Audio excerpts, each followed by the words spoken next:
Mesdames, Messieurs, bonsoir. Nous vivons dans un monde où tout se calcule, tout s'achète, tout se vend, tout se rentabilise. Nous avons des applications pour compter nos pas, pour surveiller notre sommeil, pour gérer nos comptes au centime près. Mais je vous pose une question ce soir. Une question qui devrait tous nous empêcher de dormir. Peut-on mettre un prix sur l'amour d'une mère ? Peut-on facturer la tendresse d'une grand-mère ? Il existe aujourd'hui en France une forme d'esclavage moderne qui ne dit pas son nom. Elle se cache derrière les portes closes des appartements parisiens, derrière les sourires de façade des familles modèles. C'est l'histoire de ces grands-mères qu'on fait venir de province, non pas pour les chérir, mais pour les utiliser. On les appelle affectueusement « mamies », mais dans l'ombre, on les traite moins bien qu'une employée de maison. Car l'employée de maison, elle a un salaire des horaires et le droit de dire non. L'histoire de Marie Dupont est celle d'une descente aux enfers, pavée de bonnes intentions.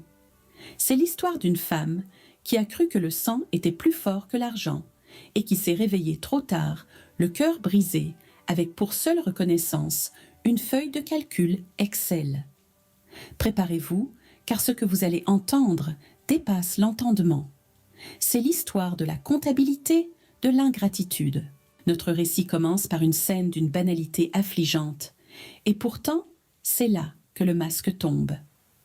Nous sommes un mardi après-midi dans un grand hypermarché Carrefour de la banlieue ouest de Paris. Les néons bourdonnent, la foule se presse. Au milieu des rayons surchargés, une dame avance lentement. Elle s'appelle Marie. Elle a 72 ans. Elle est vêtue proprement, avec ce soin des femmes de l'ancienne génération, un chemisier repassé, une jupe en laine, un manteau beige classique. Mais si vous regardez son visage, vous voyez la détresse. Elle est pâle, cernée. Elle pousse un caddie vide. Accroché à sa main, ou plutôt tirant sur son bras comme des forcenés, 2 enfants, Lucas 4 ans et Chloé 2 ans. Ils hurlent, ils courent, ils exigent des bonbons, des jouets. Marie tente de les calmer d'une voix faible, épuisée. Doucement les chéris, doucement. Mamie est fatiguée. Marie a faim. Elle a terriblement faim. Elle n'a rien avalé depuis le petit café noir de ce matin à 6 heures. Il est 16 heures. Son estomac se tord. Elle passe devant le rayon boulangerie. L'odeur du pain chaud, du beurre, du sucre, c'est une torture. Elle s'arrête devant un paquet de biscuits premier prix, des petits beurres basiques, 95 centimes. Elle regarde autour d'elle. Lucas est en train de renverser une pile de boîtes de conserve. Chloé pleure par terre. Personne ne la regarde. D'un geste rapide tremblant, un geste de voleuse débutante, Marie glisse le paquet dans la poche profonde de son manteau. Elle ne veut pas le voler pour le plaisir. Elle veut juste manger un biscuit, là tout de suite, pour ne pas tomber. Elle se dirige vers la sortie, le cœur battant à tout rompre.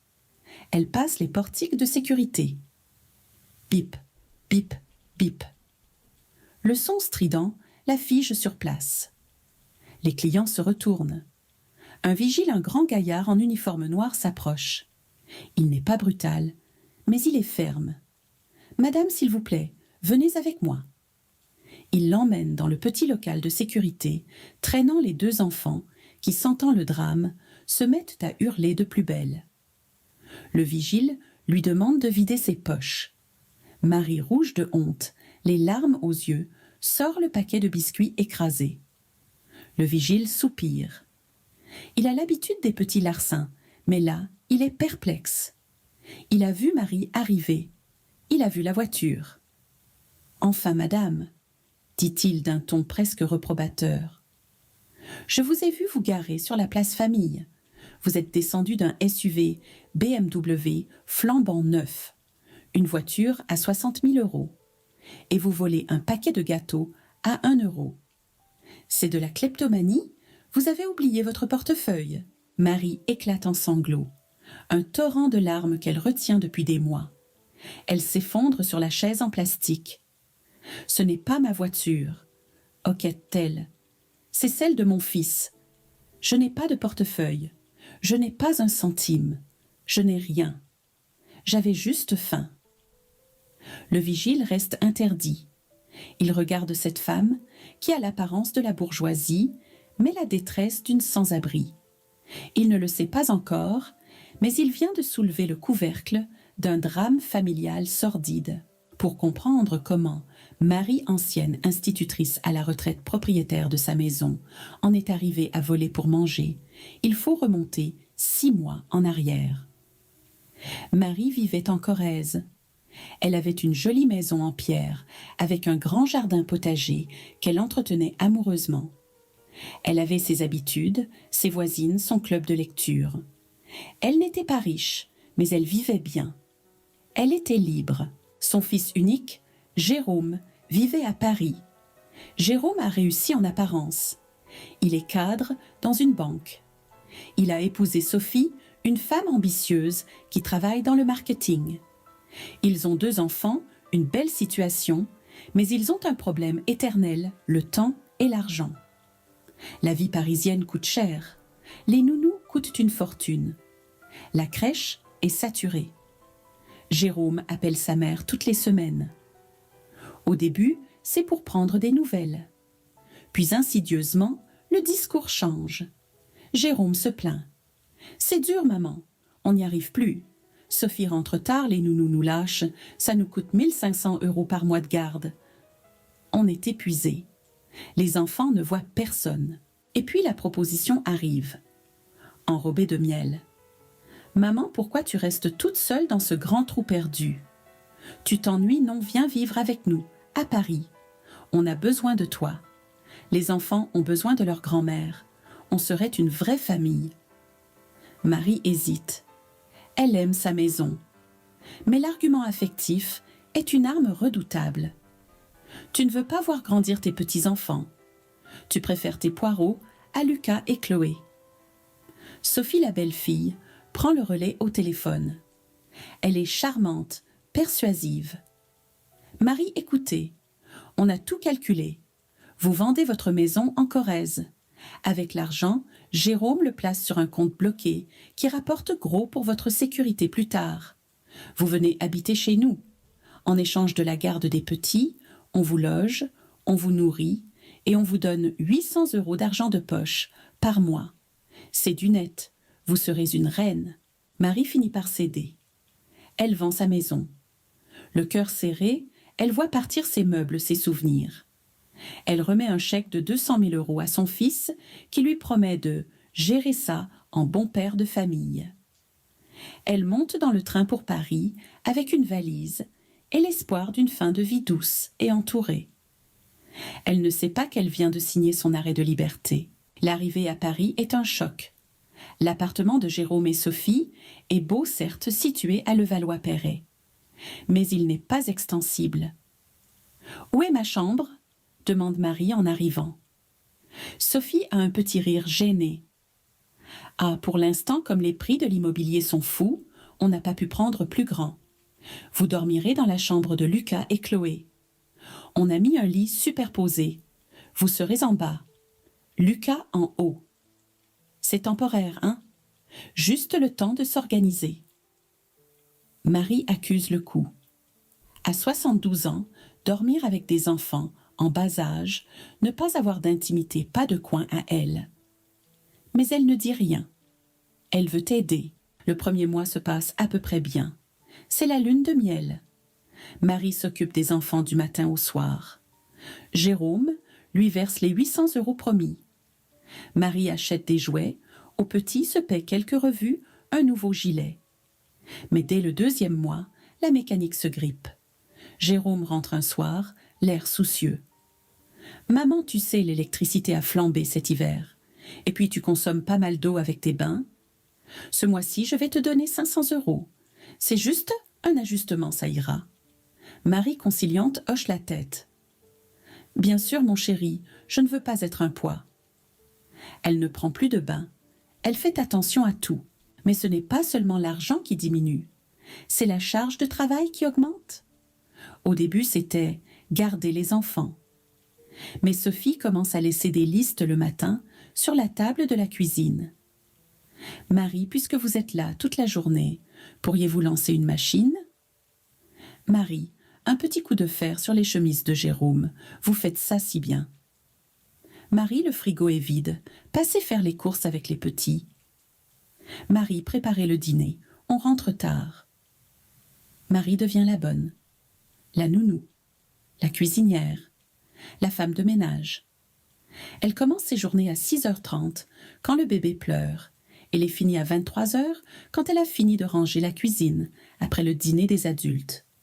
Elle est épuisée, ses jambes gonflent, son hypertension remonte. Le 3e mois, le piège se referme définitivement. C'est la scène pivot de ce drame. Une scène qui devrait figurer dans les manuels de cruauté mentale. Nous sommes le 1er du mois. Marie attend son argent. Elle doit renouveler son ordonnance pour ses médicaments contre la tension qui ne sont pas totalement remboursés et elle a besoin de crème pour ses mains abîmées par les produits ménagers. Le soir après le dîner, Sophie demande à Marie de s'asseoir à la table du salon.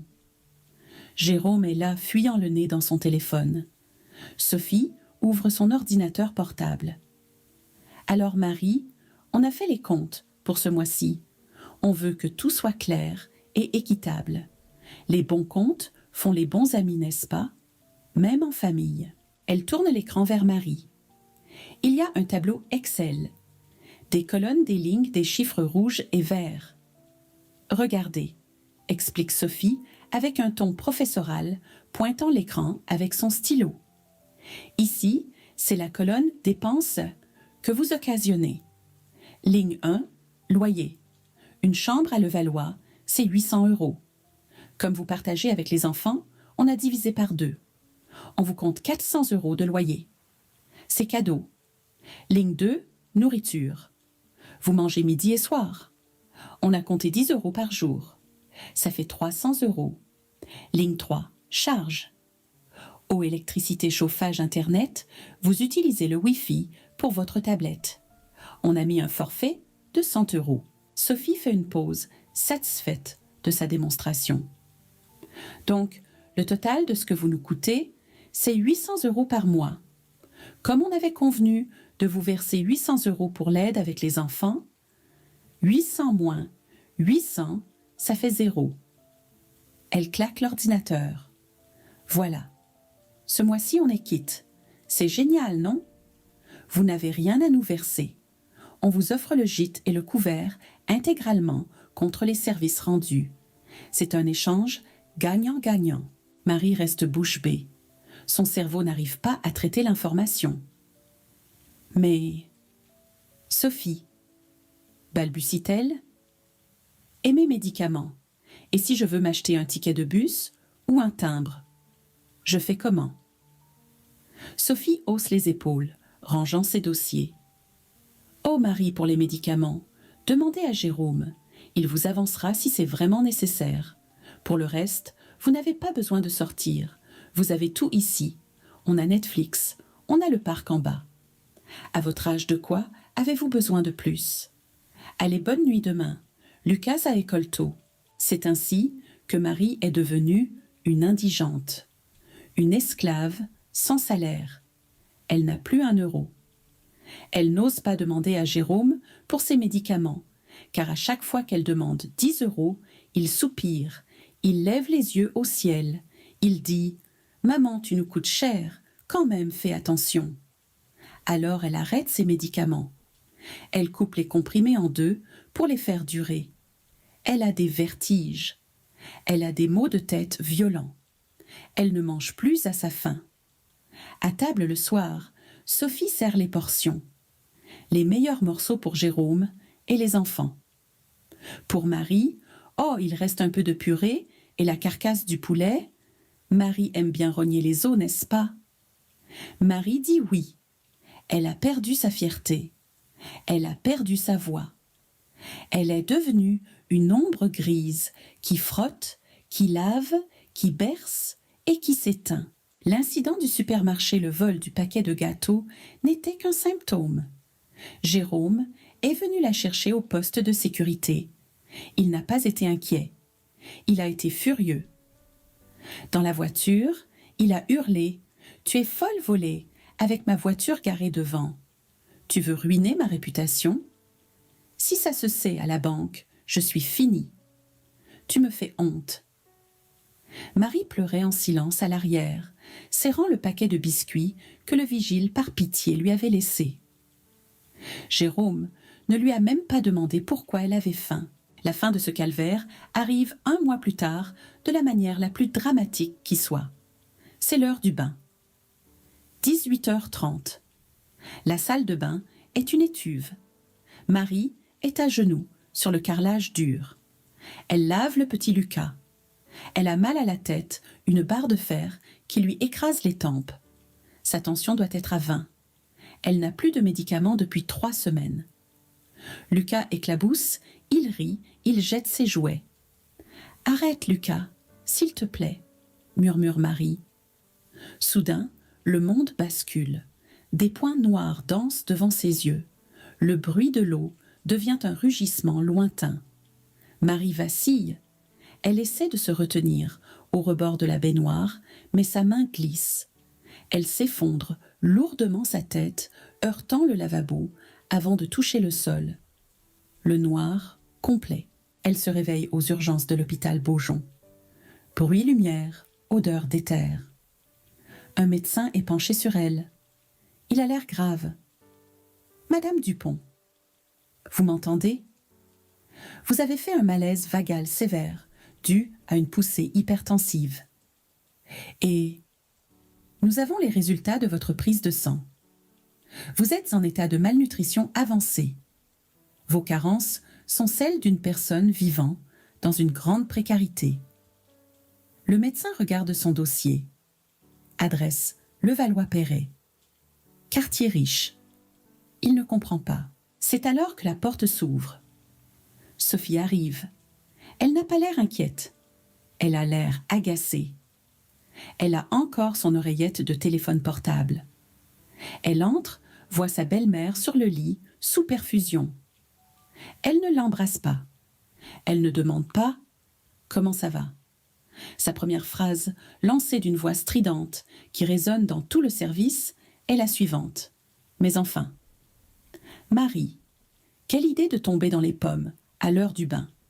Lucas a été traumatisé. Et là, le médecin dit qu'il vous garde ce soir, mais qu'il va garder les enfants demain. J'ai une réunion hyper importante. Je ne peux pas poser de RTT. Vous nous mettez dans une mer de noir. Il y a un silence de mort dans la chambre. Dans un coin, une infirmière Sandrine est en train de régler le débit de la perfusion. Sandrine a la 50aine. Elle a une mère en maison de retraite qu'elle va voir tous les jours. Elle a tout entendu. Elle a vu le bilan sanguin de famine. Elle entend cette femme en tailleur Chanel hurler sur une vieille dame squelettique parce qu'elle ose être malade. Sandrine se retourne. Elle se plante devant Sophie. Elle fait 1,70 m, elle est robuste. « Madame !» dit-elle d'une voix glaciale qui coupe net la logorrhée de Sophie. « Votre belle-mère est en danger de mort par négligence. Elle pèse 45 kilos. Elle n'a pas pris son traitement cardiaque depuis 1 mois. Alors vos réunions et vos problèmes de garde, vous allez les garder pour vous. Ici, c'est un hôpital. Sortez, tout de suite, ou j'appelle la sécurité. » Sophie, choquée qu'on lui parle sur ce ton, tente de protester. « Mais je... »« Dehors !» aboie Sandrine. Sophie sort talons claquants furieuse. Sandrine se tourne vers Marie. Marie pleure. Pas de tristesse, mais de soulagement. Quelqu'un l'a défendue. Quelqu'un a vu. « Ma petite dame, » dit doucement l'infirmière en lui prenant la main. « Vous ne retournerez pas là-bas. C'est fini. Je vais faire un signalement. On ne traite pas un être humain comme ça. » Et c'est ce qui s'est passé. L'hôpital a saisi les services sociaux. Une enquête a été ouverte pour abus de faiblesse et aux violences économiques. Marie a été placée temporairement dans une maison de repos, prise en charge par l'aide sociale d'urgence. Elle y a retrouvé une chambre à elle, des repas chauds servis à table, des gens qui lui disent « Bonjour, madame ». Mais le combat n'était pas fini. Il a fallu récupérer l'argent. Jérôme a essayé de nier. C'était un arrangement familial. Elle était nourrie logée. Mais l'enquête a révélé le tableau Excel. Ce fameux tableau que Sophie avait bêtement sauvegardé et envoyé par mail à Jérôme. Ce tableau est devenu la pièce maîtresse de l'accusation. Il prouvait la préméditation de l'exploitation. Il prouvait que chaque centime dépensé pour Marie était comptabilisé comme une dette. Avec l'aide d'un avocat commis d'office, révolté par le dossier, Marie a porté plainte. Elle a demandé la restitution des 200 000 € de la vente de sa maison. Jérôme les avait investis dans des actions risquées. Il en avait perdu une partie. Mais le juge a ordonné la saisie de leur appartement de Levallois et de la fameuse BMW pour rembourser la mère. Jérôme et Sophie ont été condamnés à de la prison avec sursis et surtout à l'indignité nationale aux yeux de tous leurs proches. Aujourd'hui, Marie vit dans une petite résidence, service en province, pas loin de son ancienne région. Elle a racheté quelques meubles.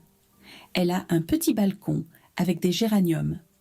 Elle ne voit plus son fils. C'est une blessure qui ne cicatrisera jamais. Mais parfois, le dimanche, elle s'achète un paquet de petits beurres. Elle s'assoit sur un banc. Elle en mange un doucement. Et elle savoure le goût le plus précieux du monde, celui de la liberté. Elle ne doit rien à personne. Mesdames, messieurs, cette histoire nous renvoie à nos propres consciences. Combien de fois avons-nous entendu « Oh, mamie est contente de garder les petits, ça l'occupe ». Bien sûr qu'elles sont contentes. Elles aiment leurs petits-enfants. Mais l'amour ne doit jamais devenir un prétexte à l'asservissement. Le travail domestique est un travail. La garde d'enfants est un métier. Et nos aînés ne sont pas des variables d'ajustement budgétaire. Si vous avez une mère, une grand-mère qui vous aide, n'oubliez jamais de la remercier, pas seulement avec des mots, mais avec du respect. Et de temps en temps, offrez-lui un restaurant, ne lui présentez pas l'addition. Merci de m'avoir écouté. Prenez soin de vous et soyez juste.